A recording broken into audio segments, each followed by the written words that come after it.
Good noon, dear students. You are most welcome and congratulations to you in English class. I am Tushar Kanti Mandal, Assistant Headmaster, Bhagatmari Belai Secondary School, Rampal Bagay. Dear students, look at the board.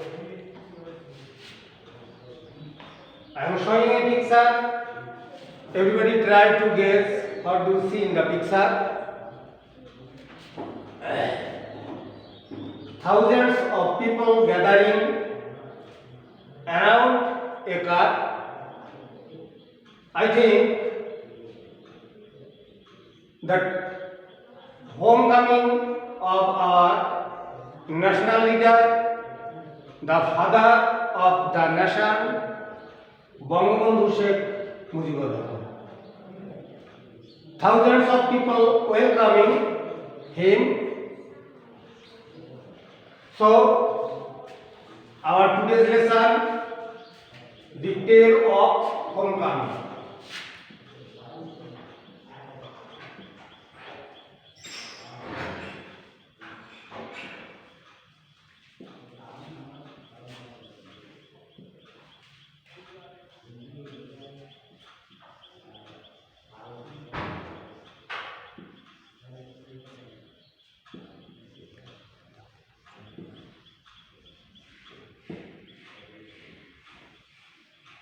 স্বদেশ প্রত্যাবর্তনের গল্প।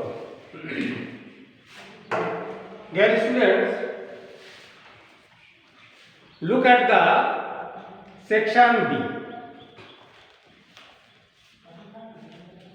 Read the story of Bangabandhu's homecoming. After reading or listening the text, you have to answer the question. Learning outcome. After studying this lesson, you have to able read and understand text, narrate incidents and events in a logical sequence, participate in conversations, discussion and debates, tell stories. Dear students, everybody listen to me very attentively. I am reading the text. Bangabandhu Sheikh Mujibur Rahman was arrested by the Pakistani army immediately after his declaration of independence at the first hour of the 26th March 1971.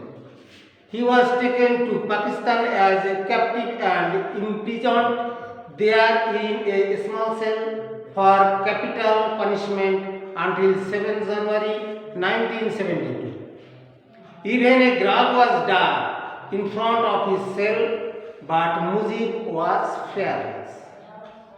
He knew nothing would stop the Bengalis to gain independence. In fact, his name and independence became synonymous, so the whole world was awaiting breathlessly to witness his homecoming.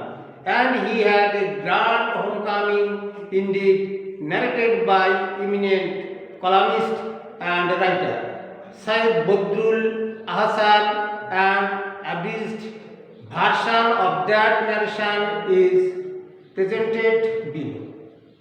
In the evening of 7 January 1972, Bangabandhu left Saklala Airport in Rawalpindi, from where he would fly to London.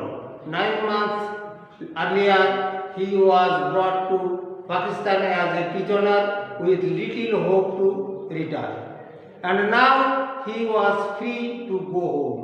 Pakistan, as soon as the PIA aircraft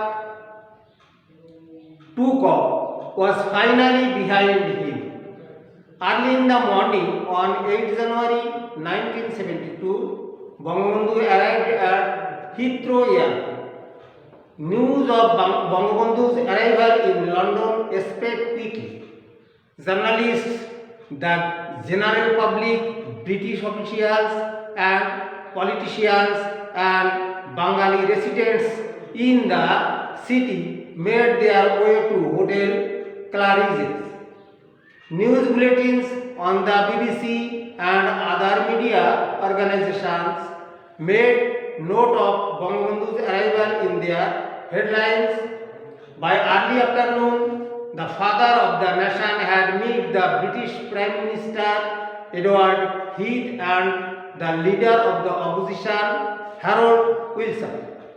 Then he called Dhaka and for the first time since his arrest by the Pakistan Army in March spoke to his family. A long conversation then followed with Prime Minister Tajuddin Ahmed. The conversations with his family and with Tajuddin were emotional affairs, but he now had a clear picture of all that had happened in his absence in Bangladesh.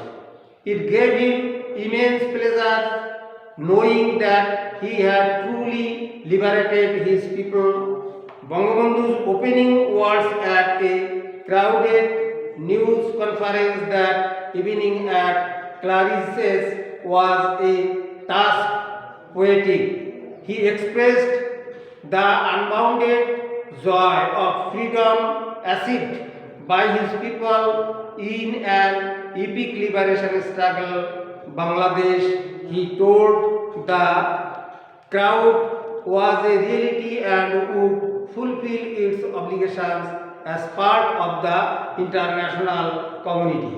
He made it clear that those who were involved in different types of crimes, including genocide, would be trained by